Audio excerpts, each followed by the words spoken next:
All right, good news, everyone. I have a headset on so you can actually hear me. Bad news is still not putting pants on because this sun is just too good and I want to tan and I want to maximize my hormones from my sunlight. All right, let's go. Oh, yep, we're doing yoga, anatomy trains, eldoa, fascia, movement prep, and loosening up a knee, getting back knee flexion range and hip flexion range, ready to, well, I'm not running yet, but do return to running, walking, rehab drills and hurdle drills. So let's go.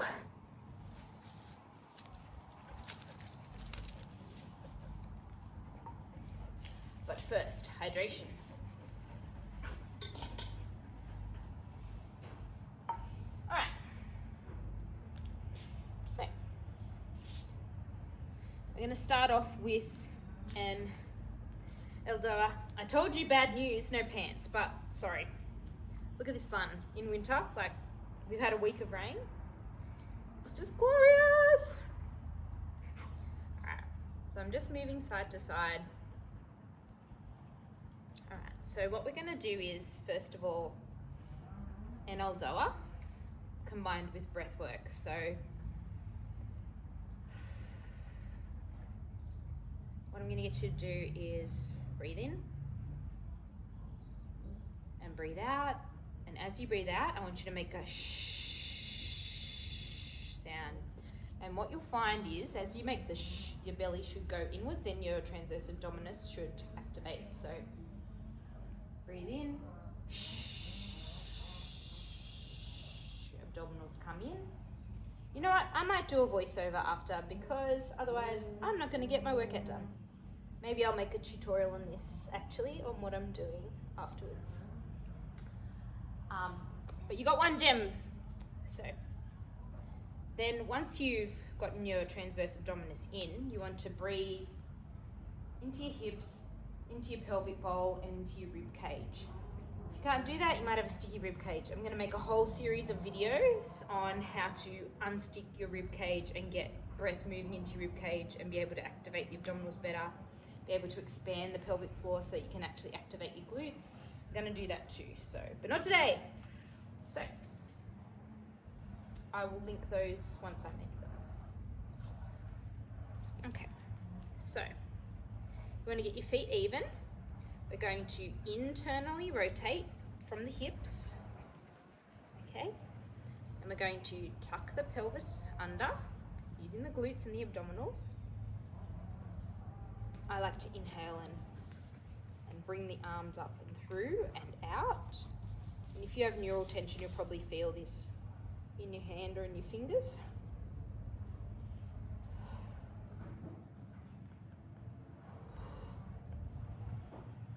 Get tall.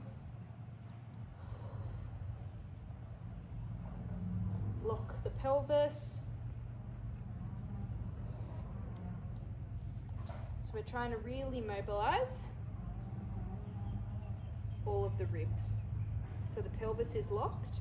Make sure you're not down. Make sure you're staying lifted and elevated as you move side to side.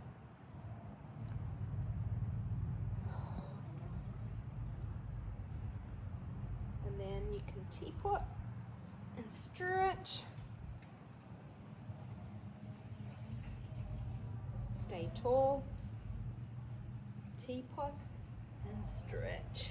Oh. I'm going to do a nice little loosen up the whole neck. If this makes you feel dizzy, we've got to do some vestibular work. Okay, so next on the list, what we're going to do is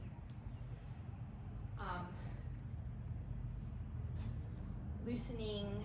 So in a similar position, we're going to prepare, here's whatever gets those abdominals on. Breathe into your ribs, breathe into the pelvis, and sit back and let those glutes spread. Sit back into the glutes, keep the abdominals on. Now you have to let the posterior pelvic floor go to be able to expand into those glutes and use them. And we're just going to side to side into the glutes, keeping the abdominals on. Keeping the glutes are working, but they are in a lengthened position. Okay.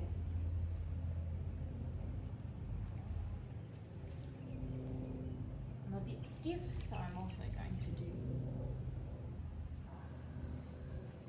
breathing. Using this round back position is going to help me get more air into my rib cage. And as I breathe out, drawing the abdominals in more, keeping the abdominals on, direct air into the rib cage and the pelvic floor. And I'm just going to stretch through here. Okay. Now coming up.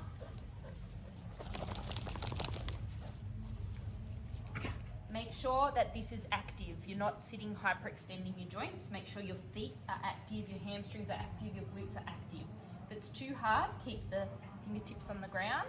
If you have the strength, you can come up and you can do one arm out to the side, other arm out to the side, both arms out to the side, but you must have the strength here to be able to hold yourself.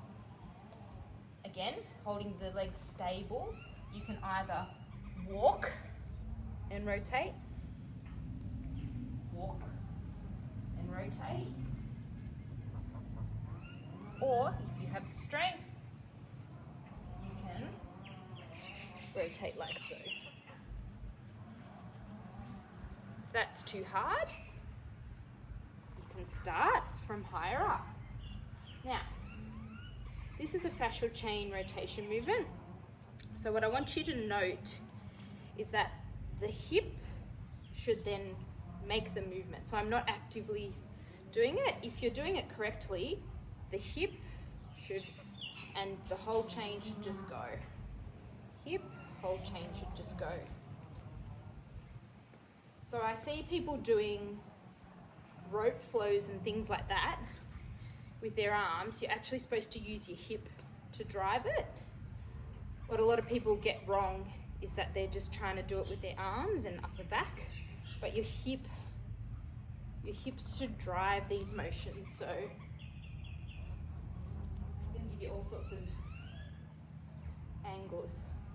So if you're a thrower, for example, it should always go from your hip, and you can see then I'm not using any muscular force at all except from my hip. So it's actually the hips that will drive the arms and empower the arms.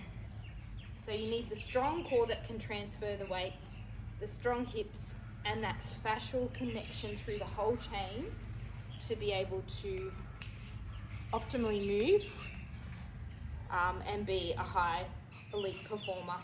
And also have your fascia working for you and moving and not getting dense and constricted like it can if you just only do weight training in certain directions. So I'm just going to do a little bit more of that. So hip leads and just letting my body go with the movement. And you can do it a little bit lower as well. And you might see athletes doing dynamic mobility exercises where they're again letting the torso move, but the hips, it's really the movement from the hips and the core staying stable. So yeah, I would say 90% of coaches, movement professionals out there have no effing idea about fascia and how to train it and how to work with it. So there's a gem just there if you can apply that to the rest of your training. Yeah, it's going to help you be more of an elite mover. You'll notice like a lot of elite athletes, they just naturally do it. They don't have to think about it. They naturally know how to use their fascia subconsciously, intrinsically. So yeah. All right, next on the list, we're going to do some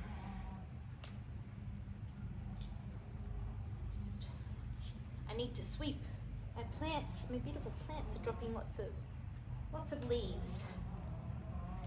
Okay, so another one that I like is, before you even start, is just getting into I think I need to make a class of like how to get into your body and like connecting all your body. But today, just do my own thing. So, everyone knows downward dog.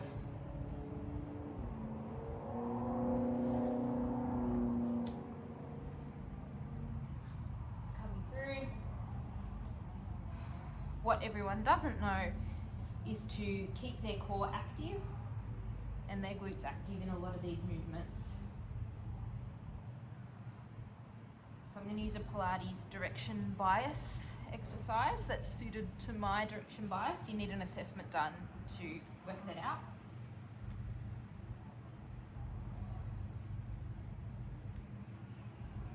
So I'm an extension left bias person.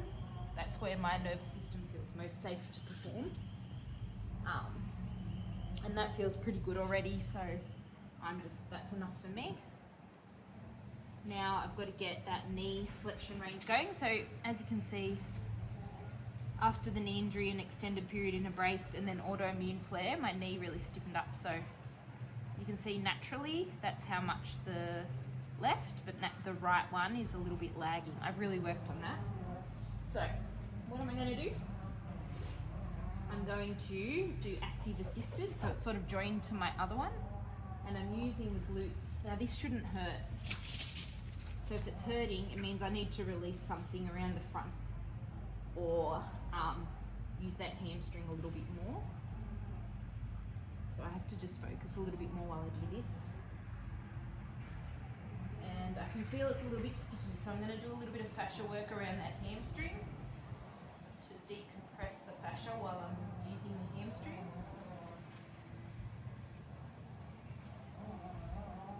And then spatula. And the inside hamstring. Okay, let's try that again.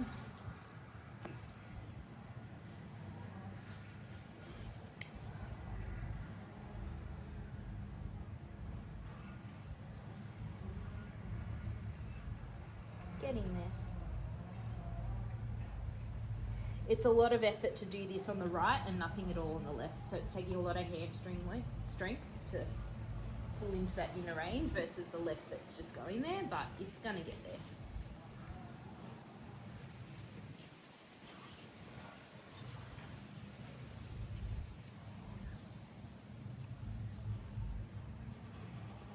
Hey, getting easier.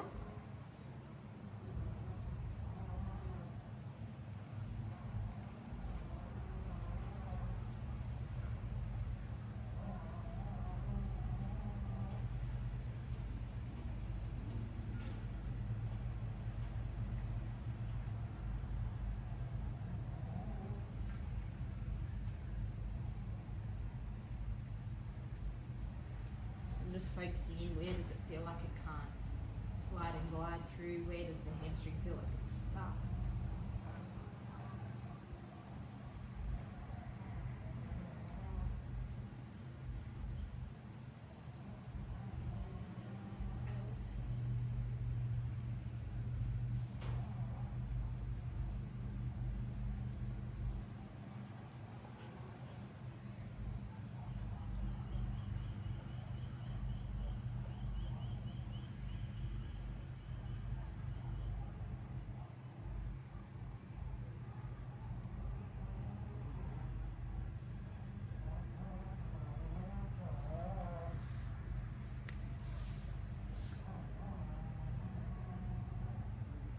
Hey, now we're cooking with gas.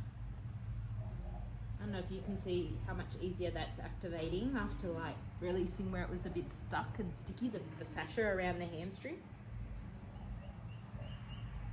and around the sciatic nerve, so it didn't want to contract as hard because of the sciatic nerve being compressed. Still a little bit more on that left.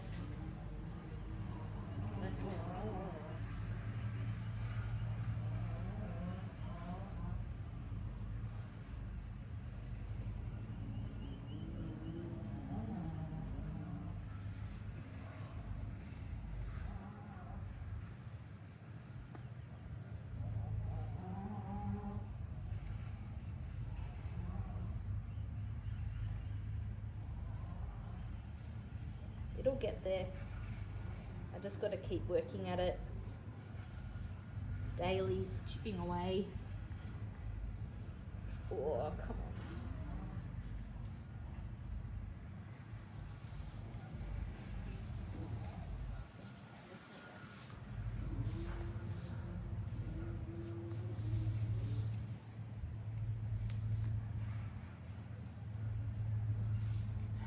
Check that I'm aligned.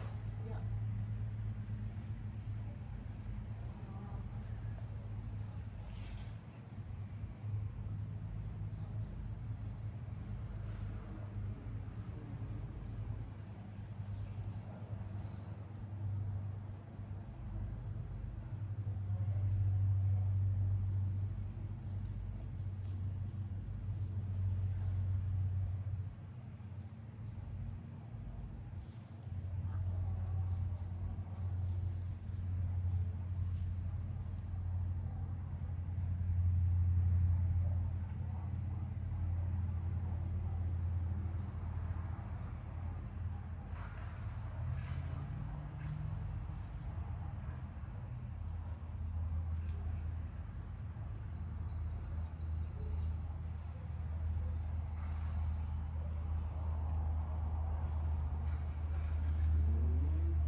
Go, little hamstring. Whoa. Okay, it's getting there. Okay, now scorpions. Make sure you get those abdominals on and don't just throw your legs around.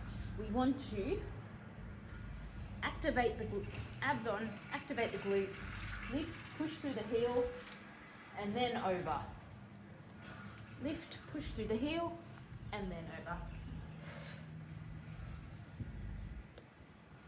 Not just chuck your legs around like I see some people doing.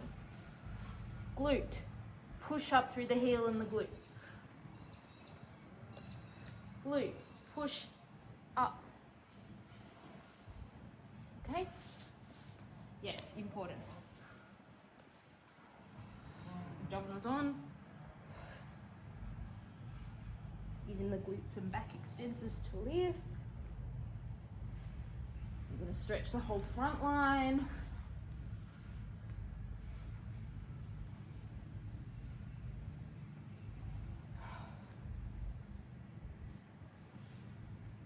Toes under.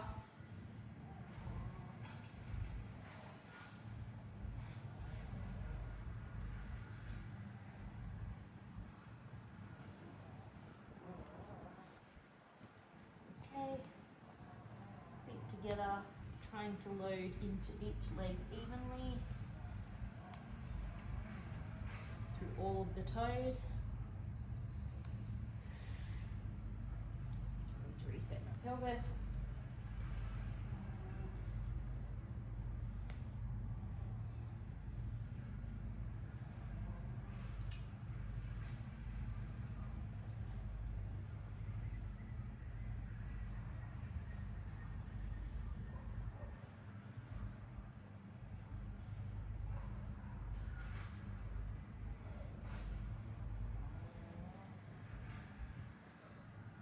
I can feel I'm restricted through this lat. I need to work that later, but I don't have time now. So.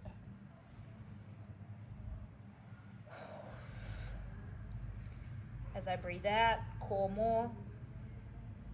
Breathe in, expand the rib cage in this shape.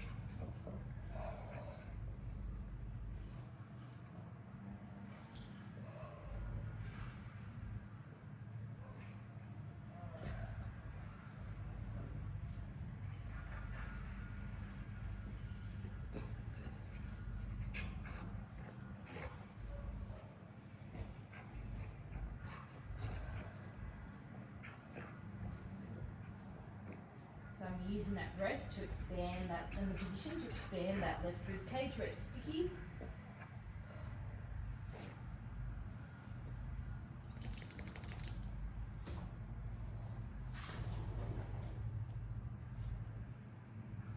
Coming back.